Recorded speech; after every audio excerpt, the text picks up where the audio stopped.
আসলে আমি আপনাকে আজকে ঘরোয়া একটা টিপস জানিয়ে দিব, যেটা আপনি শুরু করলে খুব অল্প সময় অ্যান্টিবায়োটিক ছাড়া আপনি সুস্থ হয়ে যাবেন। লেবুতে ভিটামিন সি আছে, কি না জানে। বাস্তবতা হচ্ছে লেবু কিন্তু আয়ুর্বেদিক ফর্মুলায় বা আয়ুর্বেদিক মতে অনেক কিছু কাজ করে। বর্তমান সময়ে মানুষের জ্বর আসছে, যে জ্বর শুরু হচ্ছে 103, 104 ডিগ্রি দিয়ে। আসলে আমি আপনাকে আজকে ঘরোয়া একটা টিপস জানিয়ে দিব, যেটা আপনি শুরু করলে খুব অল্প সময় অ্যান্টিবায়োটিক ছাড়া আপনি সুস্থ হয়ে যাবেন। যখন আমরা জ্বর আসে আপনি অ্যান্টিবায়োটিক খান, তখন সবচেয়ে বড় সমস্যা হচ্ছে আপনার বডিতে খারাপ ব্যাকটেরিয়ার সাথে সাথে কিছু ভালো ব্যাকটেরিয়াও মারা যায়, যেটা আপনার বডির উপরে খারাপভাবে ইম্প্যাক্ট ফেলে পরবর্তীতে। লেবু হচ্ছে ভিটামিন সি সমৃদ্ধ একটা খাবার।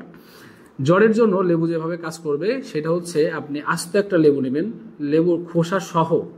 আমরা সাধারণত যে কাজ করি আমরা লেবুর রসটা ব্যবহার করি, কিন্তু এক্ষেত্রে আয়ুর্বেদিক ভিন্ন কথা বলে। লেবুর খোসা সহ আপনি পাটায় বেটে নেবেন, অথবা ব্লেন্ডারে আপনি এটা জুস করে নেবেন, খোসা সহ এটা খেয়ে ফেলবেন।